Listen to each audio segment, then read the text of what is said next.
Hello, everyone. My name is Camille Ann Lynch-Griffith, and I am the Education Coordinator for FILMCO. Today, for our info session, we are going to have Mr. G. Anthony Joseph talk to us about how to survive a move to Hollywood.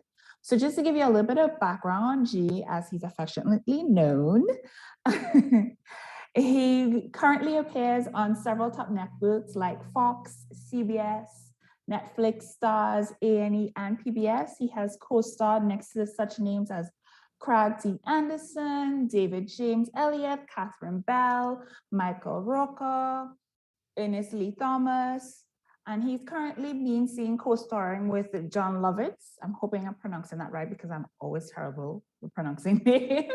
In the new Fox Network movie, Tales of the Fifth Grade Robin Hood.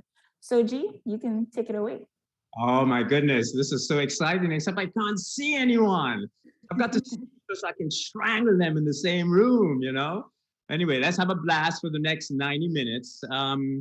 Before I start going into it, I wanted you to see two clips. One is about 2 minutes long, and the other one is probably about a minute long together.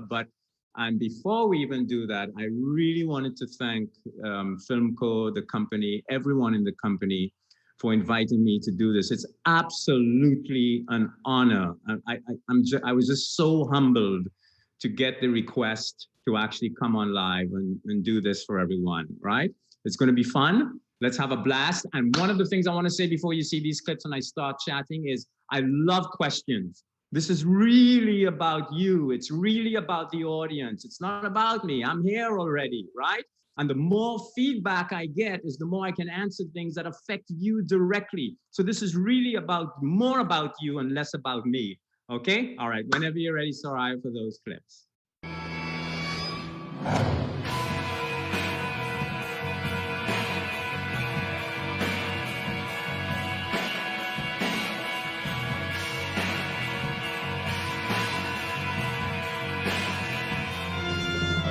No. Pulled him out of a hellhole in Kandahar before anybody ever heard of it.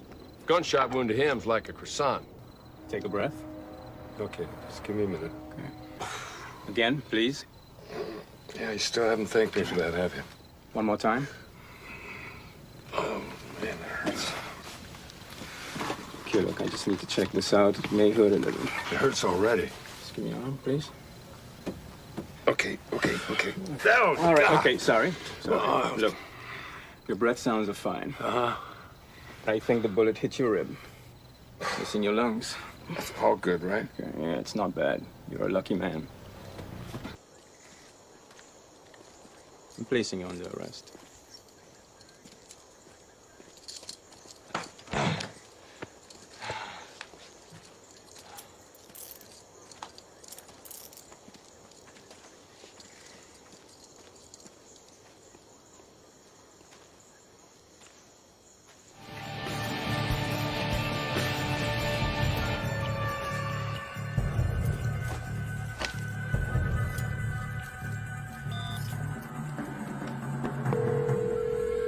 We have a problem.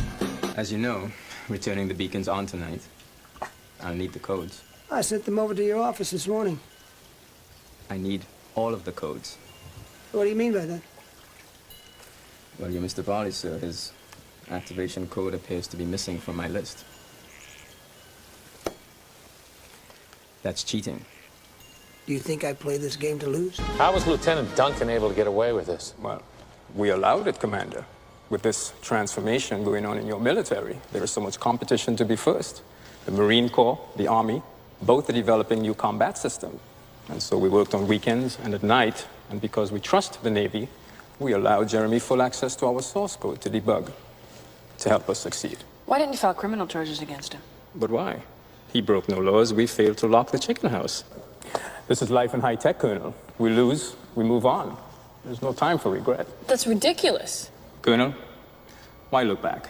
Just over the horizon is the next big thing. Okay, the insurance will pay. Here's the problem here. I don't know, doctor. Help me out. My wife's sick. I think she may have OD'd or something. Okay. She's OD. Take her to ER1 quickly. You come with me. What's her name? Laura.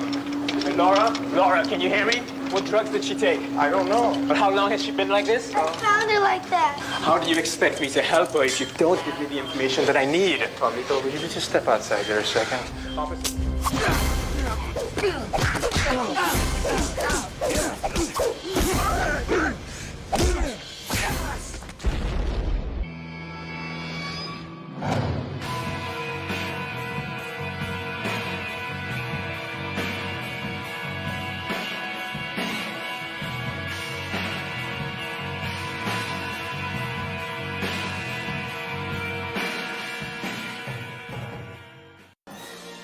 Not so fast.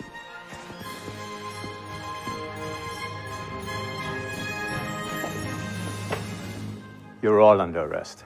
I had nothing to do with this. I'm just going to say, I don't even know how I got here. We have you on video taking bribes. Is that what I look like? You have no hard evidence. Look in the safe. You'll find the missing money. Yes, look in the safe. Oh, no. I forgot the combination. 0000. John Prince, you're under arrest. For what? Name one thing. Misappropriation of funds, bribing a police officer, harassment, embezzlement, impersonation of an elected official, fraud, evading the police, obstruction of justice, child endangerment, loitering, jaywalking, 27 unpaid parking tickets, and a hazardous level of cologne in an enclosed space. Oh, please. Ridiculous. I haven't done one thing.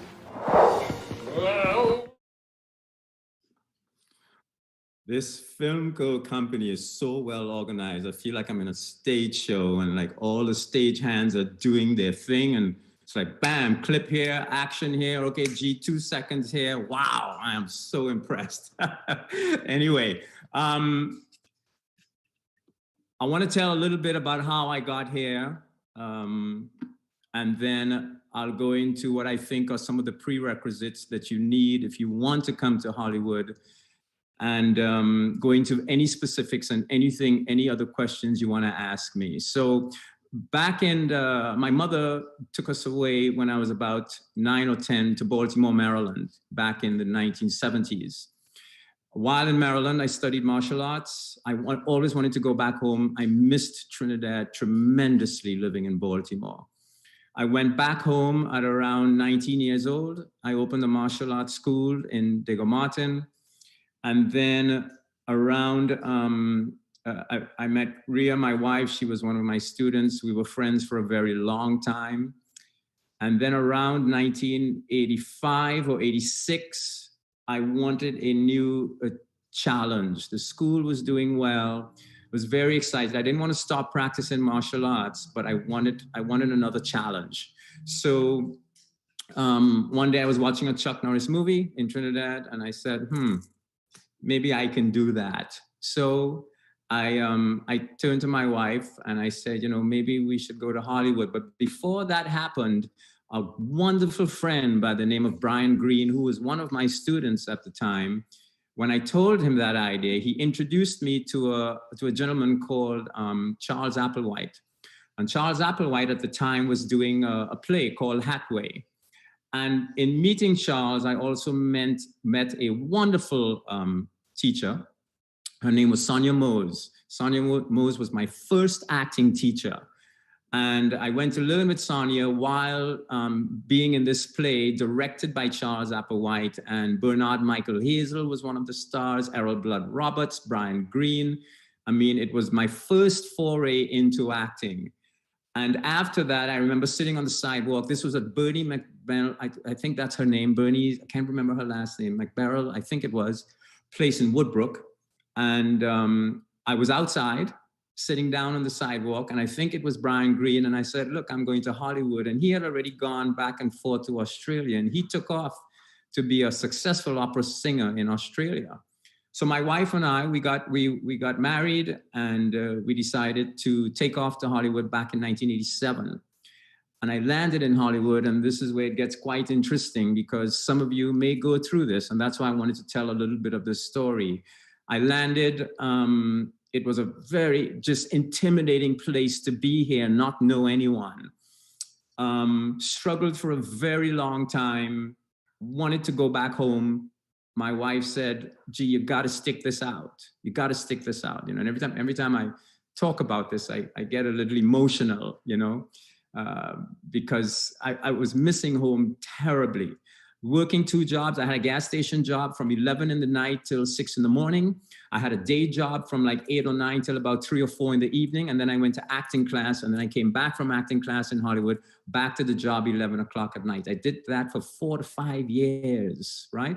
And while doing that and being in acting school, I started to do a lot of what is called independent student films. And those student films, I did more, and then I did some independent films. And then I finally got an agent, and I decided around that time, sitting in the booth, I didn't like having to wait on a call to go to an audition. So that's when I sat down in this booth in the Chevron gas station. It was one of those little booths. You couldn't move around that much. And I wrote Men of Grey. Horace James had hired me before I left Trinidad to actually do Hathaway on a film for TTT, which he did.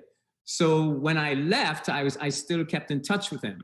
And Horace said to me, if you write that, I'll help you as much as I can to get that first Men of Grey movie made. I'm not a writer, but I sat down, I read all I could on writing. I wrote Men of Grey in that little booth, right? I called Horace. Horace said, come on home whenever you're ready. My wife and I had a little bit of savings. We had some credit cards. We took all the money we had and we flew home and we shot this movie, right? And I had no idea it would turn into the success that it became. Even today, people remember it. After it was done, I didn't think twice about it because it was a student graduation project. So I took it back to the school because I didn't really like the school I was going to. And I said to them, if I brought you a movie, would you graduate me? They all laughed. So I took the movie back. They saw it.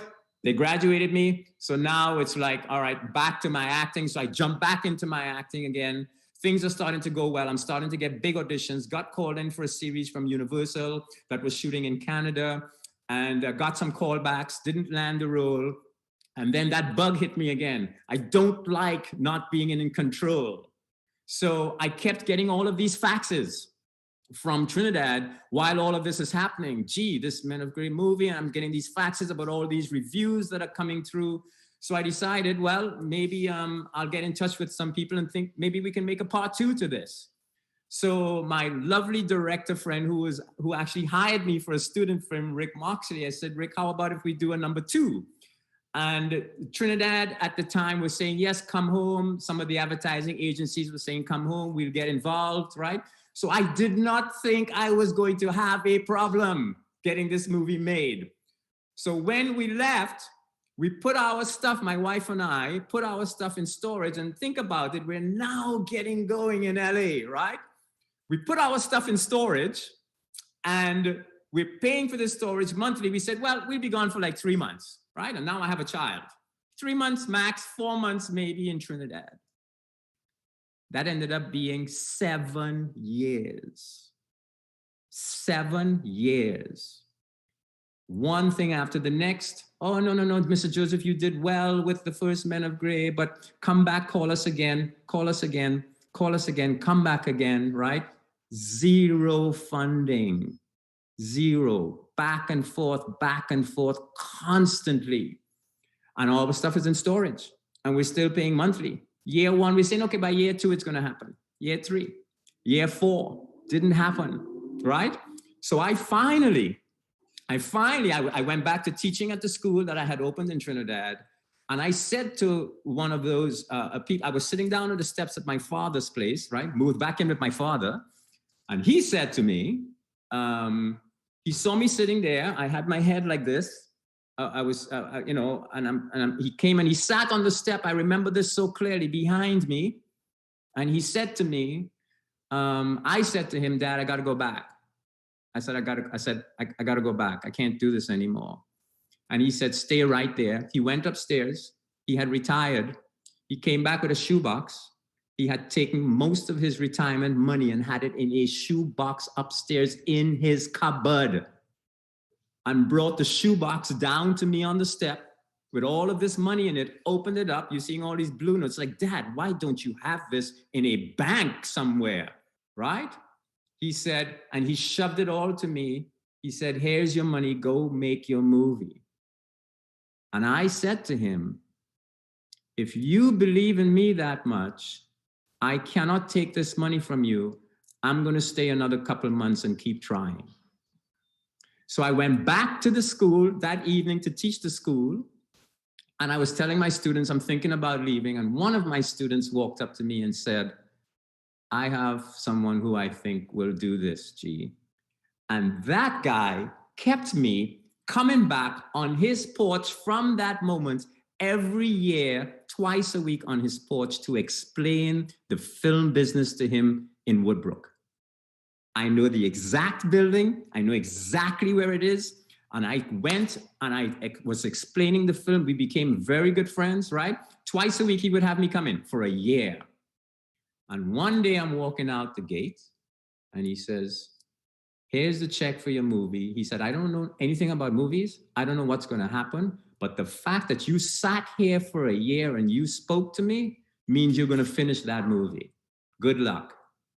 And he said, don't put my name on the movie, right? I don't want my name. Don't want anybody to know I'm making this movie. And that's how Men of Great 2 was born. And I'm telling you this story for a reason, because number one is you've got to have a belief in yourself. You have got to have a belief in yourself if you want to come to this town. And you have got to know what is good and what isn't good. So let me give you some prerequisites. Now we're getting into it, right? So let me give you some prerequisites before we get into specific steps. This is the only business I know where I see so many people who want to fly to the moon in a rocket. They want to control the rocket. And they want to get in that rocket and take off to the moon, but they don't want to learn math and go to engineering school. Okay, excuse me a second. Let me get this straight. You want to take me on a rocket ride. You're going to fly the rocket with a couple of your buddies, right? But you don't want to study math, and you've never been to engineering school to know how a rocket takes. Yes, that's exactly what. This is the only business that I know where people do that. It's not just in Trinidad. This is sometimes a worldwide thing where everybody feels they can just pick up a camera, right? And know what to do with the camera. Or they feel, well, I can just watch a couple of movies and I can just become an actor. I can read a couple of books and I can be an actor too. Absolutely not. This is art. This is something that people go to school for years to learn. Absolute years. And motivation is not going to help you do this, right? It's not going to help you. What's going to help you do this is the discipline to go do it and consistency. And that's one of the first things I want you to write down. Motivation is like this. Oh, wow, I heard G talk and I feel really good. And I've got all these notes. Now I'm ready to go to Hollywood. And then about 3 or 4 weeks later, it's like, oh my gosh. And then it starts to die out. And then you hear somebody else talk. Whoa, I'm motivated again. Here I go. Oh my gosh. And then it dies out. Motivation sucks. It's a waste of time. What nobody tells you is what you really need is discipline and consistency. You have to be able to drive yourself without somebody like me driving you to do the things necessary to make that move to Hollywood or to make that move in Trinidad. It doesn't really matter where you're going with that move as long as you do it. So the 3 things I want you to remember for this conversation, no matter how much things I say, I want you to remember 3 things because we're gonna hit on these 3 points one by one. Number 1, objective standards, and I'm gonna come back to that, right? Number 2, being special. And number 3, conceptual thinking. So these are the prerequisites I'm gonna explain right now before we get into specifics. This is math to being able to fly the rocket, right? Without this, you're gonna bounce around for the rest of your life. So let's talk about objective standards. First, the earth spins around right? Think about it. The earth spins around the sun maybe about 67,000 miles an hour. You could argue all you want all day long with each other. It is happening whether you believe it or not. You can avoid believing it, but you cannot avoid the consequences of one day the earth suddenly say, you know what, I'm going to slow down today. You know why? Because your cat, your dog, your mom, your father, everybody gone flying out into space, and that's the end of us. So you can ignore the objective standards that you need to make it in Hollywood and make that move. But you can't ignore the consequences if you ignore the objective standards. That's number one. So let's talk about these objective standards for the actors, for the writers, and for the producers, right? For the actors, number one, it's about study and studying with the correct teachers. There are certain teachers in Hollywood, and I can share this privately with FILMCO after this is all over, right? That are respected, not just the world over, but in Hollywood. And when they see that on the resume, they say, oh, that actor knows what he's doing. There are only about 3 or 4 names like that in Hollywood. And that's one of the objective things about coming to Hollywood as an actor. Number 2, it's about study, right? Whether you study Shakespeare, whether you study contemporary plays, I don't care what you study, it's about study. So I'm giving you, today is about practical examples. One of the things I study is Shakespeare. I do contemporary plays too, but I study Shakespeare, right? And when I get on stage, I want people to believe that I am that character, right? If I say, despise me if I do not 3 great ones of the city in personal suit to make me his lieutenant, off cap to him. And by the faith of man, I know my price. I am worth no worse a place. If I am playing Iago, I want you to believe that I am a Iago, right? So one of the things I do, and these things you don't get online, right, is look up every word in Shakespeare that I don't understand. And here's how I look it up. I have an 88-year-old dictionary. It is 88 years old. And it's from the Oxford University Dictionary, right? And what that dictionary does that the modern day dictionary doesn't do is it breaks down a specific word in Shakespeare from, let's say, 1817 whatever to 18 whatever. And then it shows that same word from 1893 to whatever the next, and then it shows the same word. And then I got to go back and double check and say, okay, well, what year did Shakespeare write that play? Okay, if he wrote that play between 1893 and 1895 or whatever the case is, then that means that the word in that time when he said it meant this. That's an example. That's just one example of many. I cannot explain myself more how important it is that you know your craft, because Hollywood expects you to when you walk into this town and when you walk into an audition. That is what they expect, right? Number 2, they expect the best pictures possible. I'm going to have some pictures put up shortly. Let me give you an idea about pictures and write this down for yourself. You see how you're seeing me now in a little box, and I'm seeing the lovely Camille in another little box here? That's all you get today. You don't get the 8x10 anymore. You don't get the 8x10 coming across anybody's desk anymore. All you get is a thumbnail, and that thumbnail is your real estate for the rest of your life now. Unless pretty soon they're going to do away with thumbnails and have a freaking thing beam somewhere on somebody's wall. So who knows? Right? Who knows? Camille, who knows what's coming? Right? We don't know. But for right now, you have a freaking thumbnail to capture a casting director's attention. And let me give you another bit of facts and some objective standards you might like. For almost every role in Hollywood, there are 2,000 to 3,000 submissions. 2,000 to 3,000 for a role. That could be a guest starring role, co-starring role. It could be any one of those roles, right?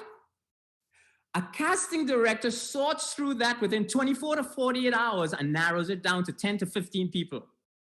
So they're like this, like that. That's how, and I've seen it in the office when it used to be 8x10s, because I've sat on the producer side too with casting directors.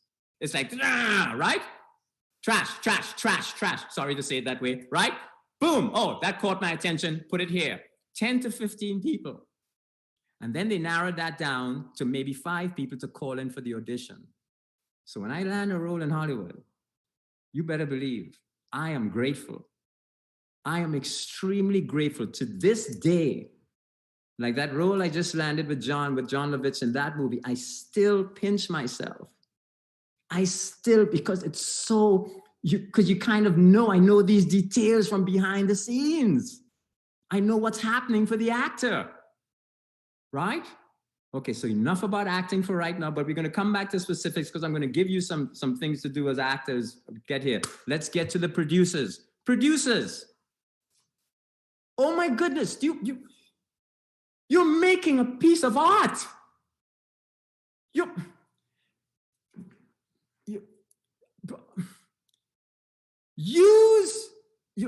Everything is online now, right? Use what you see as your objective standard. The objective standard in Hollywood goes much deeper than just the framing, the lighting, the movement of the actors, because you got to study. I hope you producers have studied stage, or some of you directors, because this is both for producers and directors, this segment right now, right? So I hope a lot of you directors have studied stage, or maybe you've already directed some stage plays, because that's how you learn about movement and going back and forth, and how to move a camera around an actor and where to place the actor, and not just putting something on stilts and saying, okay, talk now, right? Look at the standards that you see in Hollywood or in Canada or in the UK or wherever. But there are certain objective standards you cannot escape with film, no matter where you see it, that's done right. The color is right, the framing is right, the sound is right, the acting is right, the production designer is right. It is a freaking orchestra. It is an orchestra. And when one thing is off, you know it. When one thing is off in a show, oh my God, that's a B movie, right? I could turn on one movie and see the first 30 seconds. I'll say, Rhea, take that off. What do you mean you can't? I said, Rhea, take that off. It's bad. Did you hear that music? It's too loud. Music is too loud. It's over drowning the actors. What do you mean it's too loud? It's too loud, right? Or it's drowning out a sound effect, the sound design. Or you can hear that they didn't spend enough time on the sound design. That's what I mean about objective standards. There's really only one way to make a movie, babies. There's really only one way. You can have the whole, once, it's like the world, right? It's spinning 67,000 miles an hour around the sun, but you can do many things in the world as you want. So it's the same with film. Once you get that objective standard, you can make anything you want. But you've got to get those objective standards first, directors and producers. Right? It's got to be first. Next for producers and directors. Film, when you're done the film and you are editing, you should already have known this, because I'm coming to writers soon, right? You should already have known this. It's an orchestra. If you look at any great movie, it's playing an instrument from the moment the first credits come on, right? And it's like listening to Frank Sinatra, Michael Jackson, Whitney Houston. You know when you put on a Whitney Houston song and you start to belt those notes out, baby, you kind of know that rhythm that's happening. You know what's coming because it's a rhythm. That's what film is about. It's a rhythm. And if you don't get that rhythm, I noticed it right away within the first couple of minutes. And so do all the big shots in Hollywood. So you've got to get that. You see behind me? Look behind me. You see that? My wife did that. Nothing on that wall for her. She's not an actor. She's not an actress. She doesn't like being in front of the camera. But everything on that wall behind me is placed there for a reason, and it's placed a certain distance apart for a reason. Even the way she adjusts one top to come like this, and the way one centers the other, and the way one moves, everything you see back then, that's the reason I wanted to use this as a background and not a movie poster, is because it's designed. It's a design, right? It's art. And that's what you have to remember, producers and directors, when you're making a movie. If I froze every frame, it should be a work of art. Every single frame I freeze should be a work of art in your movie. Now, none of this ain't gonna happen right? If the writer doesn't do their job. So now we come to the writers, and then we're going to put all this together. Now we come to the writers. Think Shakespeare. You can't go during a Shakespeare play. Let me think of another monologue. If we shadows have offended, think but this, and all is mended. But you have but slumbered. Can't do that in a Shakespeare, because Shakespeare wrote. Look at Camille's face. I'm glad I get to see you, Camille. I can fire off with someone, you know, right? You cannot do that in a Shakespeare play because it's about that rhythm. He's got a rhythm going. One of the best directors I ever hired for a movie I did, he was working with a star. He's a first-time director. He's working with a star.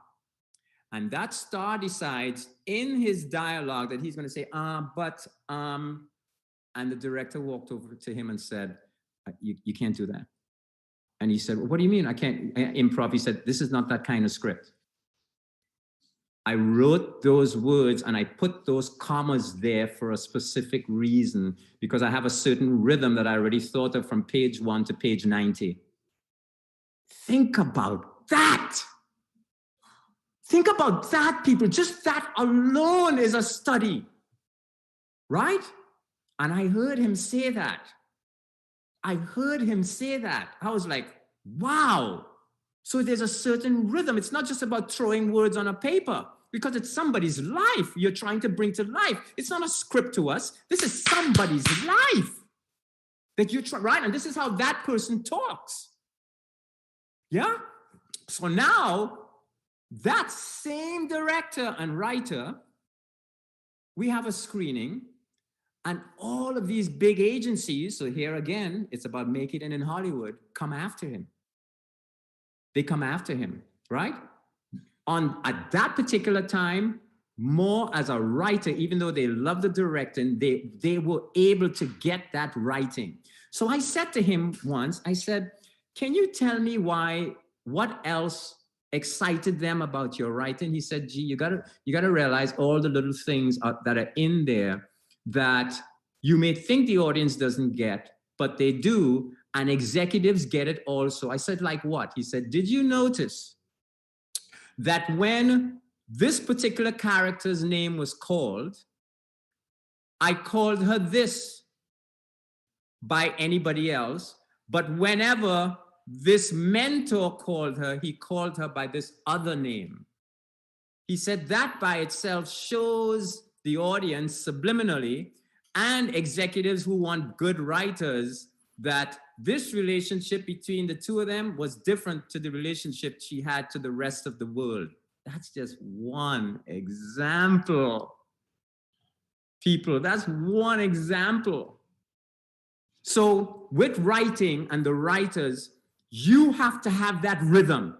You have to know what that rhythm is, objective standards. You got to study that rhythm. You got to study other scripts and how they are written with that rhythm in mind. Some writers don't care. Some writers, you can do an or a but, or you can improv, but there's certain writers that you cannot take a word out of place. You have to know which one you are. And the only way to know which one you are is to know all the objective standards of writing, so that you can say, oh, you know what? I'm more like this, or I'm more like that. Right? So now, let's go on here to special. Because we're going to get into very more specific things about actually coming into this town soon. Answer this question. What makes you so special that the world cannot do without it, and they didn't realize they needed it until you gave it to them? If there is one question you remember to ask yourself after this whole 90 minutes it's over, it's that. What makes you so darn special that the world cannot do without you, or they didn't realize they needed it until you gave it to them?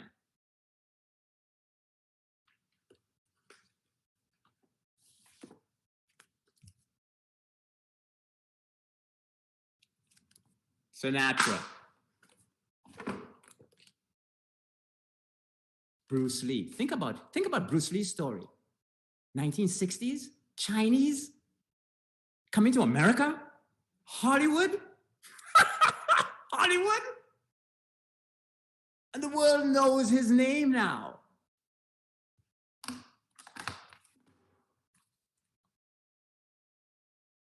What makes you so special? A lot of people don't know the backstory to this. They don't realize that Steve Jobs' iPhone was failing. He was almost broke. He was almost broke. And somebody bought this little company. He had about $5 million left. And they said, we're going to make a movie. It's going to be called Toy Story. He's like, you know. And he did it. The movie made over 150, 200, whatever it. That movie saved the iPhone. That movie saved him and the iPhone. Study that story. Because he found that one special thing. What do I have that's so special that the world cannot do without it? And they don't realize they needed it till they saw it. Think of Toy Story. Oh my goodness. Think of Toy Story. Think of what it did for kids the world over. My little grandson, he's 2 now, right? He can't, Woody, where's Woody? Where's this one? He knows them all by names. And when did Toy Story happen? How long ago was that, right? Right? This is going to live on forever. And here's the final point on this, which I said 3 things. Conceptual thinking. I have a guest staying with me. He's a lovely man. He's from Trinidad. And when I picked him up, we were talking in the car on the way here. And I can't remember how this came about, but I remember saying, the things I think the world in Trinidad lacks the most is conceptual thinking over concrete bound thinking. So a conceptual thinker, a concrete bound thinker thinks like this. They walk out the door, they see the road, they see their car, and that's all they see. A conceptual thinker thinks they see the road, wow, I wonder how much men it took to build that road. They see their car, oh my goodness, can you imagine the history of what it took to build a car? Now I gotta go get in my car. Now I gotta go drive on this road. And do you know that that road connects to maybe 1 million or 2 million other roads? And because of that, I'm able to get from my front door with my car on that road right out my door to the grocery store. And as a matter of fact, if I kept going on the 15 and I hit the 10, I could probably drive to Florida in one straight shot. A conceptual thinker knows how to connect the dots. So if you are older now and you're in this film business and you are miserable, because we all kind of get miserable, especially we Trinis, as we get older, we're real miserable and we need a roti and a carrot to fix that.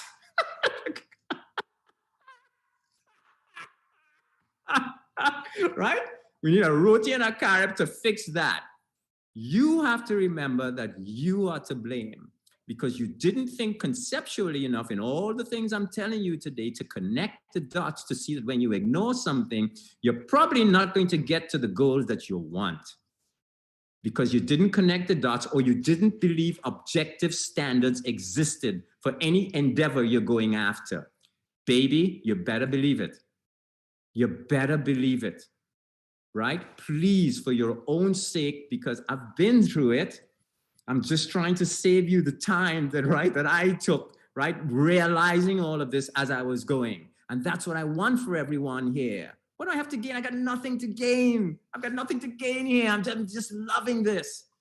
I'm loving seeing Camille get excited about it, right? But she knows now that she got to stay excited the rest of her life because if she goes and then she dies in about a month, she knows I'm going to be, hey, Camille, I'm going to be calling her.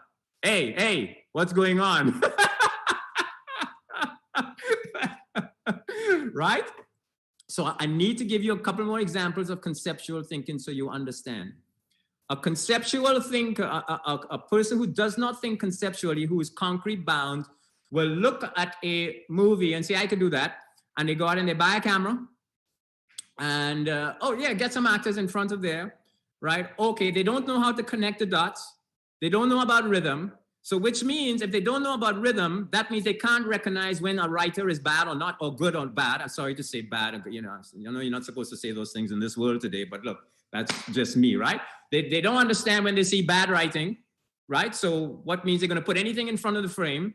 They're gonna put two actors there. They're gonna do it. It's not gonna be good. It's not gonna get far. And believe me, when you create value, you do not have to try that hard in Hollywood anymore because people will come to you. You won't have to worry about, oh, gee, where should I submit that? Hey, gee, I know you know somebody at Fox and Netflix. Can you get this submitted? You wouldn't have to do any of that. That's conceptual thinking. So a conceptual thinker thinks about all of these things, right? Understands all the things necessary to go make it, all of the elements, and then they go study, right? They go study. They jump on a plane and go to New York, or they go to LA and they figure out where's the first place I should go study. Woo!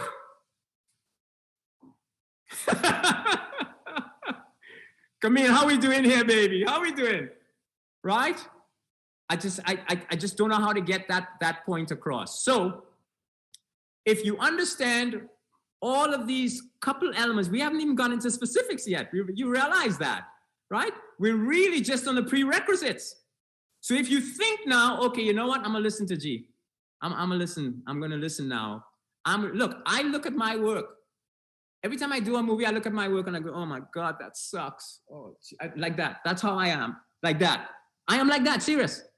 Right? When the first Men of Grey came out, and after I was, oh, I can't even, and then the kids love it so much, they put it on all the time. Please, guys, you don't have to put that on Thanksgiving or Christmas Day anymore, right? They just love that movie. But I look at it and I cringe. I look at a couple of movies I did in between and I cringe. I really cringe, right? There is one movie I did though that I don't cringe. And I remember when we had the screening at 20th Century Fox, an executive walked up to me. This is all he said. I invited an executive from Warner Brothers. And he came to 20th Century Fox and I saw him standing when the movie was over. And I went to him just to tell him thanks for coming. And he looked at me and he shook my hand and all he said was, somebody finally got it right. That's all he said. And he walked off. He said, somebody finally got it right. And he walked off because he knew the budget we had, right? But we didn't try to do more than the budget would require. And we got it right, you know? So, but anyway, my point is you have to know when you suck. You have to know when it's bad. That's what objective standards are about, right? You have to put 10 movies together.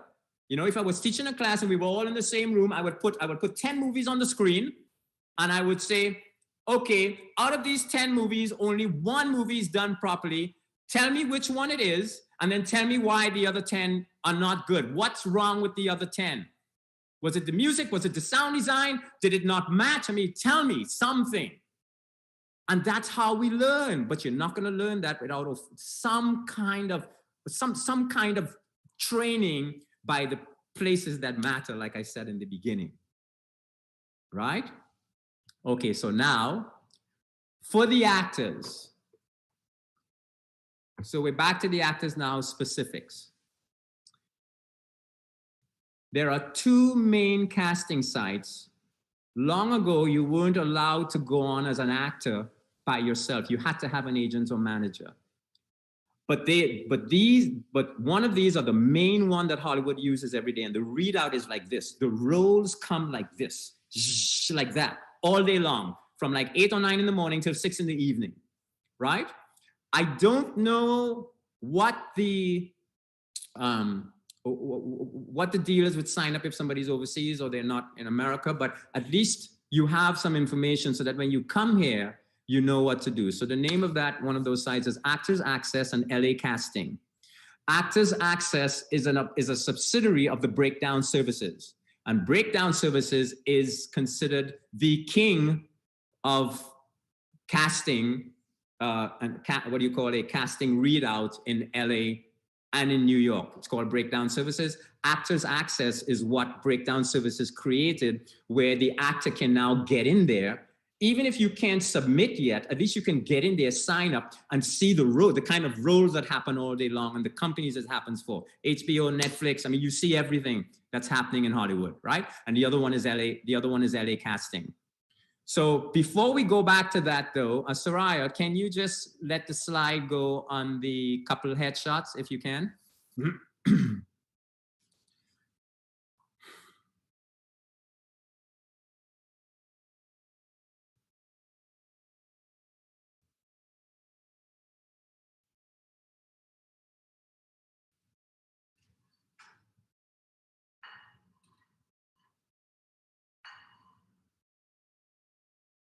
Great, thank you there.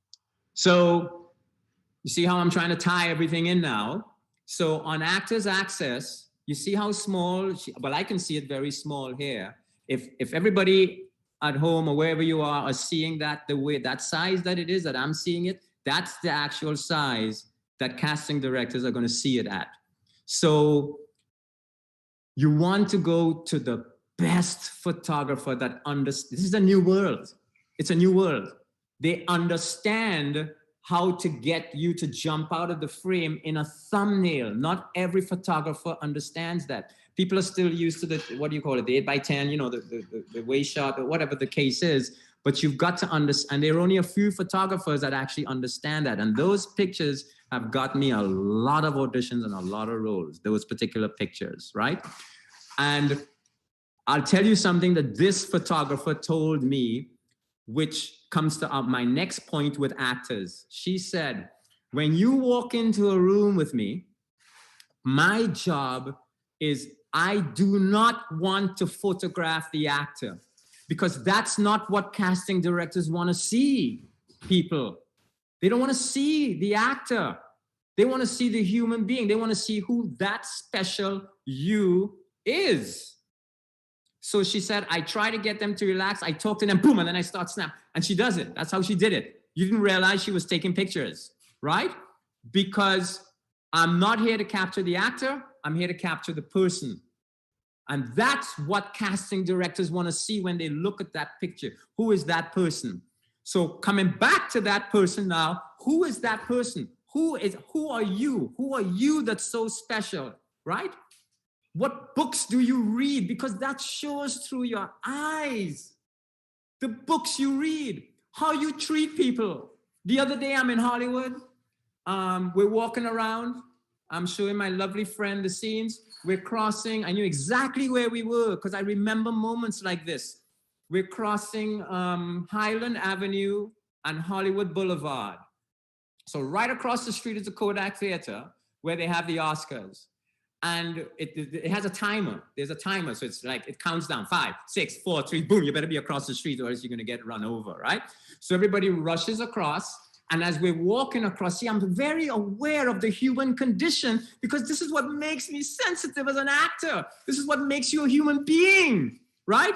As I'm walking fast, though, I'm so aware of myself that I notice out the back of my right eye behind me, there's an old man with a cane, right? And I'm already close to the other side and it's on 3, 2, 1. What do you think I do? Right? Naturally, I don't have to think about it. I walk back. I go get him. I walk with him and I turn to the other cars and I go, like, right? Just wait. Just wait. I could have told him to go back across the street and wait again. I walked him across and he said, thank you very much. And I went on my way. But those are the things that make us who we are, people. Right? Those are the things that shine through our eyes when we meet people. Like when you go out, how did you treat the woman in the grocery store? Okay, I know sometimes I have an issue with customer service. Yeah, what you want? You know? Right? Oh God, hurry up now with the grocery. You see somebody waiting behind you. Right? It's hard. It's hard in Trinidad to say, well, how was your day? You having a lovely day? Right? Everybody want to cuss everybody back. Right? We're the greatest friends in the world though. But when we out and about, right? We know how to give it to everybody. But it's one of those things that make us special, right? But when I'm in Trinidad, I make an effort. I don't have to say I make an effort. It's just who I am. I go, I see the lady, I see she's rushing through. I see she's in a rush. I could see she don't want to do that job. Who the hell want to cash at friggin' Neil and Massey for 9 hours a day on your feet and they don't let you sit down? I remember talking to a woman that, and she said, they don't let me sit down. You know how I found out? Because I say, hey, how's your day? She said, my leg's tired. I say, they don't let you sit down. She said, no, they wouldn't let us sit down. I say, where the manager? I want to talk to her. She said, no, don't worry. I said, I'll talk to the manager. She said, no, don't do that, don't do that. Right? I remember once in Tobago, right? My wife and I in Tobago, we're doing some shopping. I see somebody checking out. I see she has kids. And then I see this, right? So as she's checking out, she's taking all her things and she starts, what do you think she starts doing? As the thing adding up, she's trying to put them back. So I run over and I said, put all of that on there. I'll take care of it. She says, no. I said, right? I don't want anything in return because you cannot give me anything in return for the feeling I get for making a difference in the world. There is nothing in return you can give me. And I know this may seem off topic, but it's not. It's not, it really isn't. It's part of that person that we see in that little thumbnail. It's part of that. You may not realize it, but it's in their eyes. It's what comes across of their eyes on screen, right? When you think about Tom Cruise and Marlon Brando and Meryl Streep and all of these people, look at how we're calling them by name. We don't think, oh, what was that last role at Marlon Brando? We don't think like that. We think, hey, Robert De Niro in that movie, boy. Meryl Streep in that movie, right? The Rock in that movie, we going. You don't think about what role The Rock is playing. You know why? Because you're seeing a part of their own soul. You're seeing who these people are when they're not on screen. See what I'm saying? So you've got, as an actor, you've got to develop that, right? So that's a prerequisite for coming to Hollywood. Proper pictures, develop yourself. Get the hell out when this whole conversation is over. Go take a run around the savannah, meet some people, find a family that you think might need help. Just walk in and go help them. That's what makes stories come alive too. All these experiences we have as people, right? That's what makes us become the human being, to be able to write stories that mean something. So G, yes, go ahead. I wanna interrupt you for 2.5. So as you're talking about actors, I have a question from the audience from Maurice George. So he went on to Actors Access and he wanted to know, if you could give him some feedback on applying for an O1 visa. Did you have to get an O1 visa when you entered into the US? What's his name? I like to get names. Good question. Maurice George. Maurice, how are you, my friend? No, well, I remember I came here when I was 9. Yeah. Green card thing. Oh, okay. Special ones so that don't expire. Right? That's kind of research that you might want to do on your own. There are some good lawyers in Trinidad who know about this stuff, right? And the reason I say that is because I have a friend who I hired for a movie in Trinidad once. And by the time the movie was over, the bug had bit him. The bug really bit him. Yeah. So he was like, I'm out of here. Right? He says, I'm out of here, this for a little while. He's still out of there. And he was able to talk to some lawyers there and get the process of what it would take. And he had some information about it. He wasn't an actor, but he had stuff with him already that helped him get that visa and helped him get here. And guess what? While he was here, and he's still here, he actually landed a role in a movie in New York and got SAG and AFTRA eligible. Right? Because he understood. So does that mean you're going to go a little bit, just a little bit, a touch on that same SAG eligibility? Because I feel like people don't even understand what that's about. You think we satisfy Maurice? Gotta make that. Great question, Maurice. Glad yes, he said, okay. Love it, right? Love it. SAG AFTRA. Gosh, where's my card? I wish I had my card so I could run, boom. It's somewhere upstairs. Ria, can you get my SAG card for me, honey? It's upstairs for me. On my desk, yeah. Bring anyone, because there are a couple of them up there. That's a very good question. Woo! Camille, I had to give it to you. You get the Oscar today for asking that question. Why, thank you. Thank you very much. Yeah, because I actually didn't have that in my notes, and that's huge, right? That's huge. Okay, so if you don't have credits, I would recommend you do not think about your SAG card yet, because once you get your SAG card, you cannot go back and work for something that's not signed with the guild. So that's number one, right? So you want to kind of build your credits, which is what I did. So in the 80s and 90s, I kind of had all these independent films, didn't need my SAG card. And once I got the resume built up and I was able to get an agent, yeah. This one, so I got this back in 1989. Woo, 1989. And I had gotten here in 1987. So I was working my tail off. So right? just so that everybody understand, when you say SAG, you mean Screen Actors Guild. And AFTRA, which has now joined together. It used to be two separate ones. It Okay. used to be SAG. SAG was film, AFTRA was all TV. So you needed to get two cards. Okay. Right? AFTRA at that time you could just pay for TV. SAG, you got to become less. So this is how you do it. So let's pretend you've got your credits and you want to get your SAG card. In my time, you had to get 3 featured extra roles or a speaking role on a SAG movie. Now listen to that catch-22. You don't have your SAG card, but you have to get 3 featured vouchers, featured extra vouchers on a TV show or a SAG movie, or somebody loves you so much, they love you, your grandmother, your mother, your sister, everybody in Hollywood, right? That they're going to give you a line in a movie. And if they give you one line in a movie, you're SAG eligible right away, right? So that's how the SAG, this thing now. But now, Camille, now, okay. Oh, and at that time it was, once you got eligible, I think it was about, and think about this back then in the 80s, when you're a struggling actor. I think it was like 13 or 1400 US. Yeah. So I had to save up for that for freaking ever. Now, Camille, I think it's $2,000 to $3,000. But you still have to get eligible. You still have to get eligible just to be able to go pay to get that card.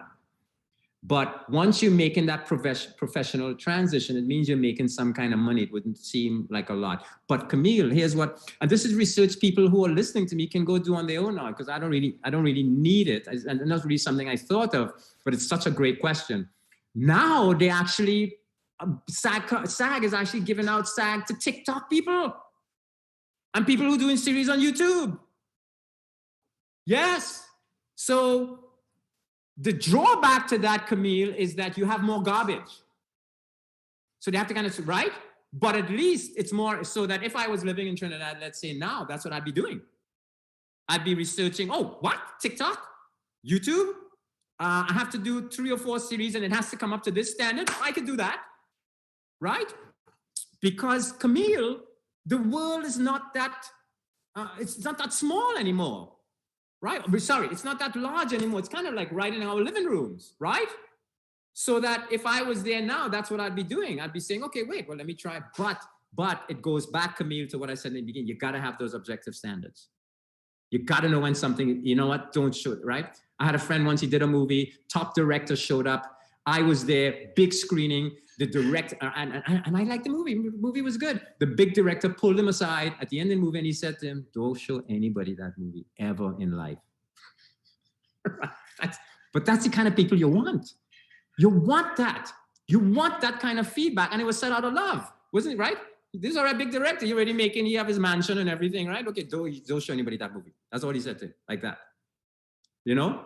So again, we go back to these objective standards of knowing what to make to get to that SAG point. But the point is, Camille, right? It's a great question because now it's kind of accessible if you kind of research it and know what you're doing and know that you can actually get it with these avenues also, right? Camille, once you find out, if you do more research, let me know. I would like to I'd like to know what you find out in terms of that aspect, and I'll be able to probably add to that, you know, in terms of, because that's hugely important. 30 minutes left? 30 minutes already? Where did all this time go? What do you mean 30 minutes? Soraya, no, she hiding behind it. No, tell her, nah, she cannot do me that. She cannot do me 30 minutes. It's okay. Okay. You have any, because yeah, I wanted to stop like 15 or 20 minutes out for any more questions. If you want to ask anybody questions that I can answer right away before I go on. I have one for you. I mean, we kind of talked about this behind the scenes, but I wanted you to talk about red flags, like what red flags you should be looking out for if you're coming out there. Okay, good idea.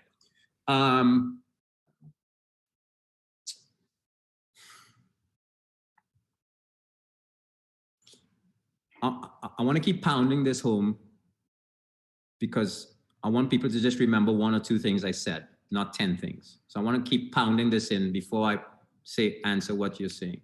Do not come to this town unless you know what's special about you. That's half the battle, because that guides everything about you the moment you land. It guides your pictures, it guides the looks that you have, it guides who you are, it guides the image. That answer to that question guides, if you're a producer, writer, director, it guides that too. Who is that special person? Does that make sense? Number one, do not pay for anything up front. There's a lot of these agencies online now. They send you stuff and they say, oh yeah, your picture and resume looks great. Oh yeah, that looks great. Why don't you, we will promote your career. You will pay us $250 to join, and then you'll pay us $300 a month to give me a freaking break. Don't do that. The only people you should be paying are the castings, the main casting sites, LA Casting and Actors Access. If an agent asks you for money, find the closest door and run as fast as you can. If a casting director asks you for money, run. Of course, if you're paying for schooling and all of that stuff, yes, definitely. As long as it's a and good, like I said, good acting, which I can give you privately, Camille, afterwards. The acting teachers, I think people should have on their resume. If you're submitting to film festivals for your writing and your film, yeah, of course you pay for little things like that, but don't pay. That's one of the major red flags. The other red flag is more conceptual. When it seems too easy, something's wrong. When it seems too easy, so just kind of say, you know what? Let me go and think about this. Something's wrong. That's all you got to remember. If it seems too easy, something's up with that. Maybe I better think twice about, or maybe I better ask somebody who's in the business to know. You know what's great about Instagram these days? Some people, top people, answer you. They answer you when you ask them a question. You know, I mean, it's like our own TV station in the palm of our hands. You know, so it's not like it's not accessible anymore. But again, the drawback to that, Camille and everybody out there, is that we have more garbage. Because we have so much now, we kind of have to, you know, yeah, to sort through. Yes, to sort through anything. All right, next question. This is going good. I have a couple more things to say, but it's good to answer these questions and get them out of the way. Well, I'm seeing that Maurice George is definitely enjoying everything. And so he has another question for you. His question is, he's an actor. How do you transition from one role to the other completely and bring the new character into a fresh zone where audiences see someone differently? Who is this guy? Who is this guy, Bo? I feel like Maurice probably have to send us a picture so that we could see who he is. But yeah, he's asking some really good questions. You should be living here. It's a really good question. Yeah, because he was even giving examples. He was saying like Will Smith when he was playing Hitch and then move over to a different character and you don't ever see him as a character that he was playing before. So how do you do that? I make this very simple, Maurice. Mm-hmm. We make this very simple for you. So I'll use my example. A lot of people knock method acting today. You don't have to do that. You have to go into your past life, and you don't have to dig so deep. You just have to play the moment, do a little research, use your imagination, right? They could talk all they want. But when Brando and De Niro and Al Pacino show up on screen, where do all eyes go? Vroom. They could be in any scene with anybody together, and your eyes going straight to them because those guys came up in method acting. And method consists of this, to make this very simple of it. Each role that I play, I have about a 5-page breakdown that I do. Who am I? Where am I from? What's my date of birth?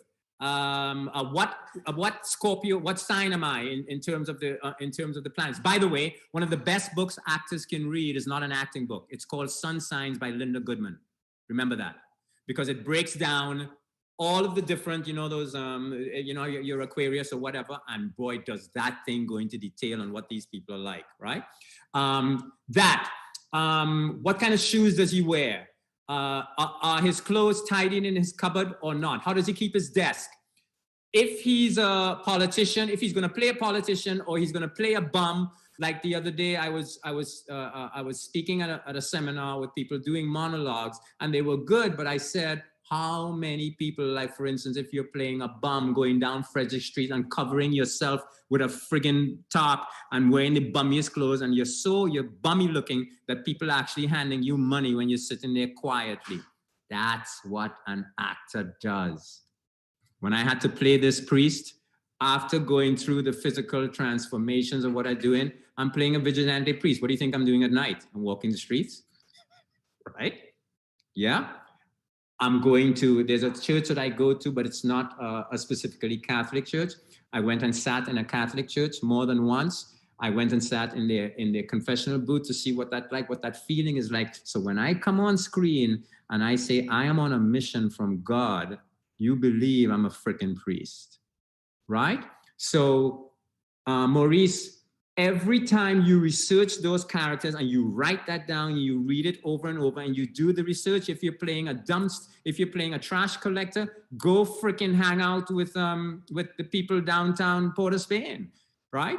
Say, hey, can I hang out with you guys for a day to see what it's like to move trash and get that smell and that feel, right? And if you do that, Maurice, for each character, it comes from the inside and out. It comes from the inside out, so that you actually start becoming these people without even realizing it, Maurice. And you don't have to think about it. You have to think twice about it. Ask him if that answers his question. Good question, Maurice. Great question. So I have another question for you. So of course, you're speaking from an actor's point of view, but as it pertains to, let's say, a writer or the producer/director, how does that play into them in conceptualizing whatever their project is? Talk about that a little bit. That is, what a great, whoever these people are, they're great. It's a great audience. That's just great questions. You gotta find something. I know Trinidad is so rich in its history and all the things we have. We have so much to offer. People keep saying that. Okay. The issue is you've got to offer something people can relate to, right? They've got to be able to relate to it, or else the only place it's going to go is Trinidad. So if you're telling a drama, yeah, we have many things we could tell dramas about. What it's like to live in Caroni, what it's like to live in Port of Spain, what it's like to live in Maraval, what it's like to live in, we can do, but find a hook. You gotta find that one hook, that one special thing that's gonna make the world stand up and take notice that everyone can relate to. If they can't relate to it, then no matter how great you make it, it's not gonna have an effect. So that, to me, in that question he just asked, is the most, and that takes a lot of research. Just that alone. You gotta sit down like this, right? Look how long it's taken me to make Men of Grade 3. And this is a good example for him. I'll use myself as this example. I just had another meeting yesterday. We've gone through several writers. We've, I shouldn't say one or two, three different writers. There's a concept, I can't give it away, but there's a concept in my mind that I cannot get on the paper yet, because it's much more than just an action film. And it's coming up with that concept that people can relate to is the hard part. So you got to kind of sit and think about it. Okay, I want to tell a story about, give me something in Trinidad you like, Camille, that you like to see done. One thing, quickly, that comes to the top of your head. Carnival. Carnival. Okay, you're so freaking smart. Oh my gosh, it's great.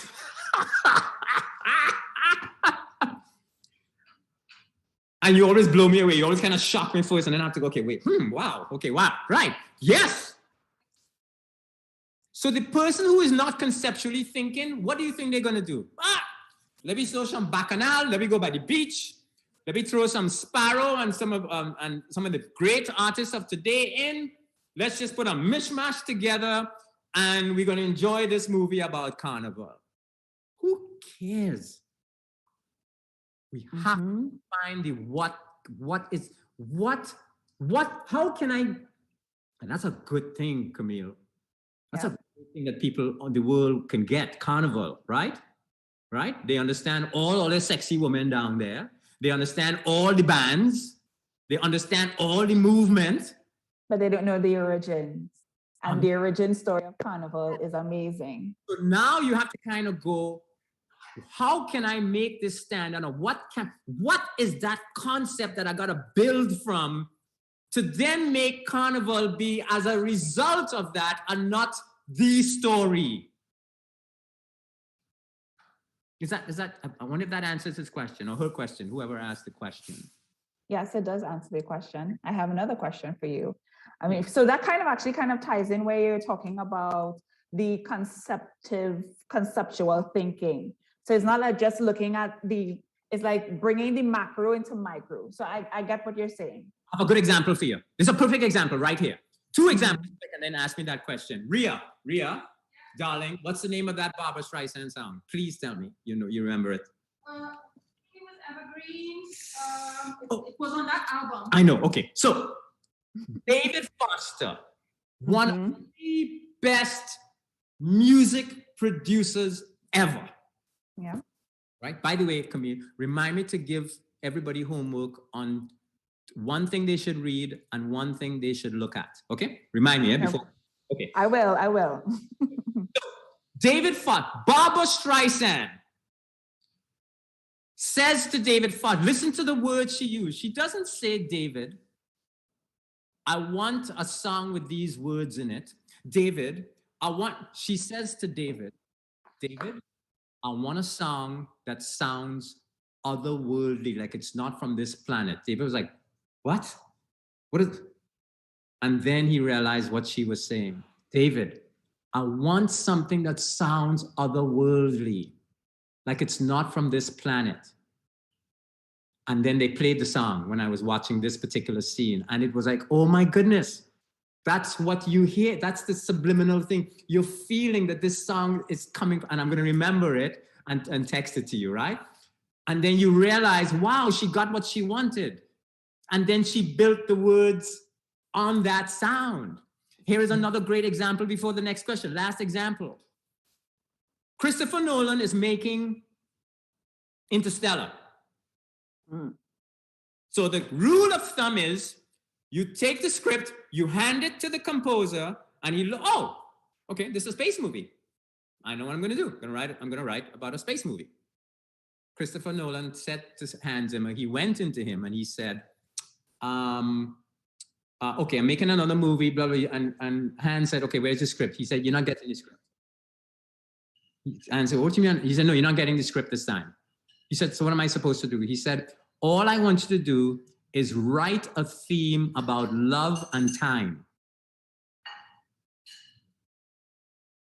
I want you to write a theme about love and time and play with time. And that theme that you hear in Interstellar, when he finally gave hands the script. He said, "This is a science fiction movie?" But he's right. But that theme that you hear, he never knew it was a space movie, but it's so haunting. It's so, right? That's conceptual thinking, Camille. See what I'm saying? Okay, go ahead. Okay, so the question we have is from Donna Thomas. She's like, maybe you can discuss, if there's any opportunity to connect with Hollywood from Trinidad first, rather than leaving and hoping to find a job there. Oh, absolutely. Now there is, and I'll tell you the best way to do, well, okay, there are two ways.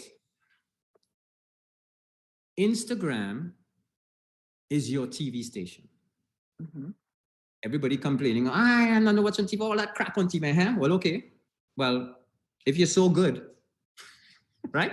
If you're so good, then let's see your content. So think about Instagram as your daily TV station where you have to supply content to the world that can possibly go viral when it's that interesting without you having to do anything but just post the darn thing. Well, I mean, that's a great point, because Rody, I don't know if you heard about Rody from Trinidad. He literally just got a job as the star on a sitcom in LA. So, and he has been doing like these really funny videos on Instagram. When Instagram was 15 seconds, and it turned to 30 seconds, and it turned to a minute. And of course, now it has IGTV. And he's been consistently posting, making sure that he was different characters to show the range of his skill. And it caused him to get a job. And he was right here in Trinidad. So that's a really... It is. It is. That and Facebook. And that also, right? But because here's what, if we didn't have that, here's what I would tell her. Is it a lady I'm speaking to? Yes.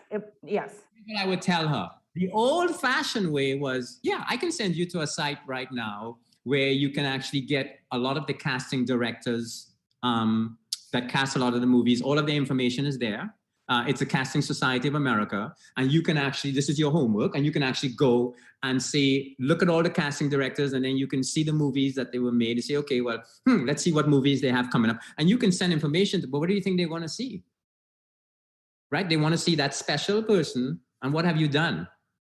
That's what they want to see anyway. So they can work hand in hand together, where create something, get those proper pictures done, put up an Instagram page that's professional, do something you think that's so special that the world cannot do without it. It's right there in your freaking palms, baby. It's in your palms, right? So it's the casting directors, it's Instagram, it's, look at me, and I hated social media. Yeah, but it's people's calling card now. So I agree. I totally get it. Yeah, definitely. By putting all of those things together, that package, and you're right there. Yeah. Look at every now and then a filmmaker from Trinidad will contact me, and I'll talk to them. And the first thing I send them is a short that was shot in Argentina for $300. It's a science fiction short. It was shot for $300. He put it online. Universal called him. He got a $40 million contract to do another movie. And he is the same, Alfredo Alvarez. He's the same director now that did Lights Out or something like that. Or, remember that movie? That's how he started. $300 with this little short online. But Camille, when you see the short, it's mwah. It's like watching a TV show. It was like 10 minutes, 10 minutes long with spaceships flying all over. But he... What's the name of it? Let me tell you right now. Ria, darling. The name of that short, something attack, not panic attack. Let me see if I can get it here. It's something attack. Hold on. Attack. Got it. It is called.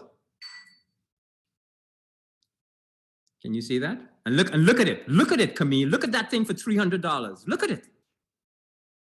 No, barely seeing it. Okay, barely seeing it. What's the name? Panic, P-A-N-I-C. A-T-T-A-C-K. Panic Attack. Okay. It has like it was from Argentina, so it has an Argentina name right before it. but Panic Attack, and it has an X-Men in 2009.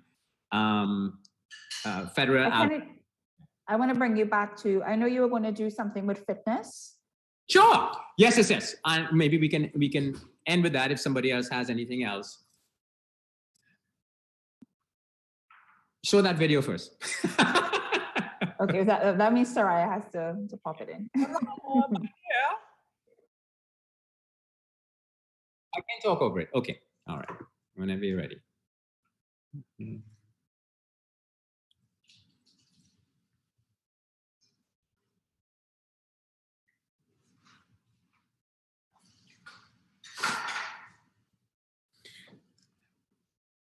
I don't know how to get this across to everyone. We're actors, we're writers, we are producers. We need our bodies and minds to be at its fullest, firing on all cylinders all the time. I am like this all the time, every day. The guest staying with me said, "G, again?" Again? Right? That's my wife. And it is the one thing that taught me about discipline and consistency. And I don't need to be in a gym. I don't need to have people telling me or see things go, oh, it's time to go work out again. So I think the last thing I can leave everyone with, if there are any more questions I wouldn't mind answering, is you gotta find a way to fire up yourself all the time so that you don't need to be hearing things to know what you have to do. It's like a noise in my head all the time. And we're actors, we're crazy that way, right? Sometimes we're talking to ourselves, we're doing monologues, we do it anyway, so you might as well crazy yourself up and, and be a mad person anyway. You have to go downtown Frederick Street and play a madman anyway, so your might is right. So I don't need anybody telling me anything, motivating me. I don't need to read a book about motivation. I don't need any of that. I'm on fire, baby, all the time. And you gotta find a way to do that for yourself. And you're not gonna find it through motivation. You're gonna find it through discipline and consistency. There is never a time in my life where I have to say, oh shoot, I have to get back to working out. Oh shoot, I have to get back to doing Shakespeare. Oh shoot, I have to get back to... There's no getting back for me. You have one life to live, it's almost over. His mind is almost over. It's gonna go like that. You know? Oh my gosh, I hope this was enough. Yes, it is. I have one more question for you. So Maurice George, apparently he's very fired up by everything that you're saying. So he's asking questions about the best technique that you should have towards a role. And what is it that makes it the most authentic depending on the character? Like what techniques have you used, and if that could help him? Maurice, two techniques. One is after all the homework. I know this may sound kind of way out there, but you got to forget it. You got to forget. You got to forget. You got to forget all the homework, or else the homework is going to show when the camera says action. You're going to be like, oh, he's acting that role.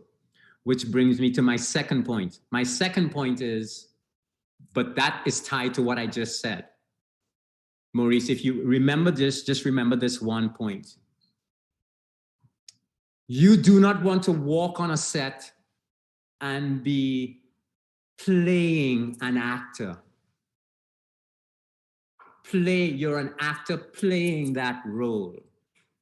You want to walk on a set and be that role. If you've ever seen, well, you probably never have, but if you've ever seen me on set, and I'm waiting for my time to be called, even on my own sets when I was doing Men of Grey, and I've got a scene coming up, I'm like this in the background.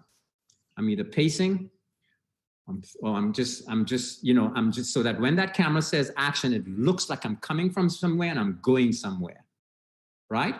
That scene you just saw me with John Lovitz when I come racing out the hallway, right? Of course, there was nothing behind the door, right? I was just waiting for the action, but what do you think I was doing, right? I was thinking, I got to go arrest these people. I got to be pacing up. Don't talk to me. You can't talk to me right now. You can't, right? I got to go arrest. So that when I come out that door, I'm coming out that door like that person, like that sheriff. Maurice, is that okay? I'm sure if you could see him, he'd probably be doing an enthusiastic thumbs up. It's like, yes, thank you, that's great. One other thing I can tell him. One of the best acting lessons I learned were 2 acting lessons, and then we can end with this. Unless you have more questions, I'm here, no rush.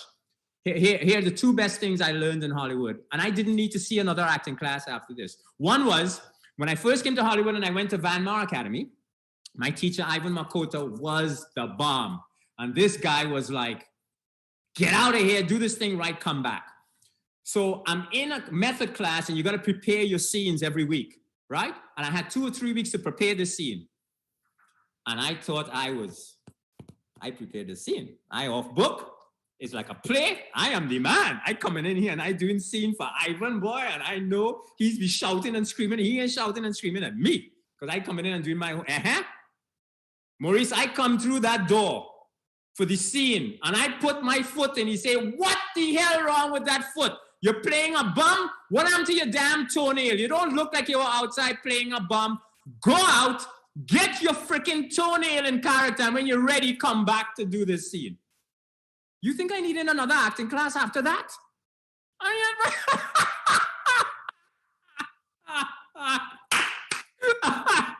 Right?